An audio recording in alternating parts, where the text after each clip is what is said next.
Hello again, it's Steve Grizzetti, co-founder of MoviePix.com and author of the MoviePix.com Guide to Vegas Movie Studio Platinum. And here we are in part 5 of our 8-part series we're calling Basic Training with Vegas Movie Studio. In this session, we want to look at adding effects, visual effects in particular, to our videos. Visual effects can be a lot of fun. They can be real showy. They can be real subtle.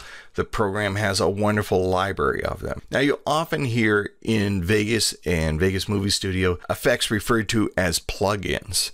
The reason why is that they technically are not part of the program. They're plugged in, separate mini programs that the program can access. Now, this system is a pretty cool system because it means that you can use OFX plugins, in other words, video effects that apply to an OFX standard or a VST standard.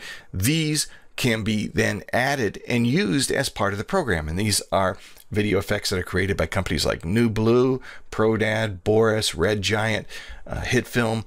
These kind of special effects, they can be added as a plugin to the program and greatly expand the number of visual effects or even audio effects that you can use in the program. It's a really cool system. Anyway, that said, you can add an effect to your clip before you even add it to the timeline. This is called a media effect. In other words, if I were to select this clip, I can go down here and select the option for media effects, and it will be pre-added to the clip before I add it to the timeline. So I can remove, for instance, shakiness from my video using a media effect, and then that particular clip, whenever I use it in my project, is going to have the shakiness already removed. That's one way to add an effect.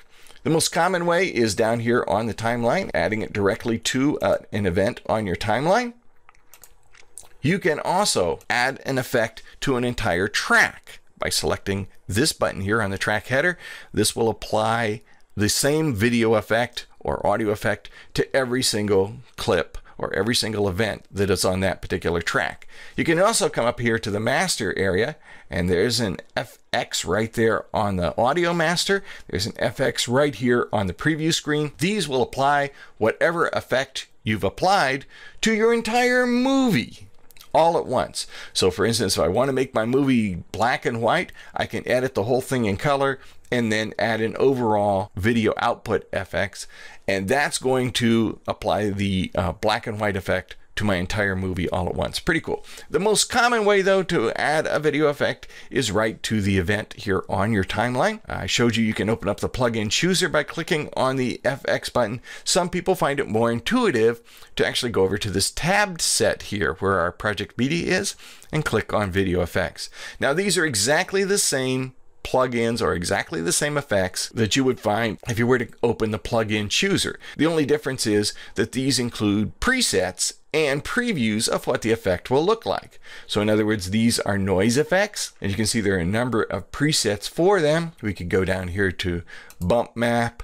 We can go here to cookie cutter, which applies various shapes to your video. Film effects to make your video look like an old movie film or a 1908 movie or a 1980 movie. Let's even use that one. I'm going to use that one here in a second. But as you see, you can go down through the entire set of plugins and you can preview them, at least have kind of an idea of what they're going to look like based on the little thumbnails on the right. So I'm going to add a film effect here. I'm going to add very old film, and I'm going to drag it right down here onto my event on the timeline.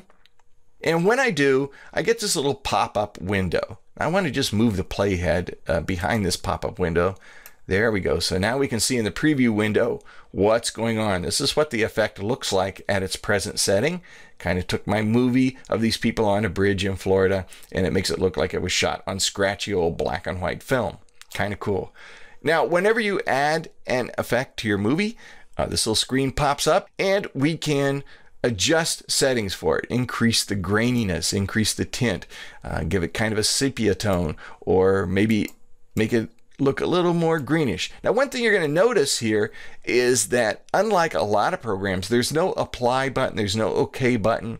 Whatever changes you make to your effects adjustment here in Vegas or Vegas Movie Studio, these adjustments are applied immediately in real time. At the top, you'll notice that I'm just going to move this over for a second. You notice that you have a preset library, and this preset library is identical to, look what's on the left here, what appears in the video effects panel. For instance, we used very old film. If you would have selected circa 1980 and applied that or dragged that down onto the event, it would look exactly the same as if we select that option here from our preset drop down. You can add layers and layers and layers to effect. It's called an effects chain right here, or a plugin chain along the top of the panel, and you can just keep going here. If I just select this, I can just keep adding more and more. I want to add lens flares, we'll add that to it.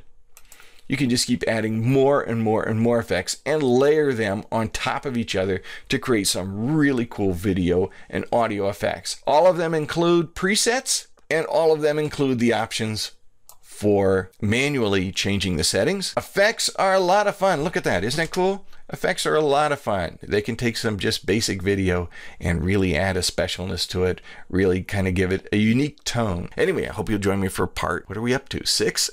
Here in our 8-part basic training for Vegas Movie Studio Platinum. I'm Steve Grizzetti.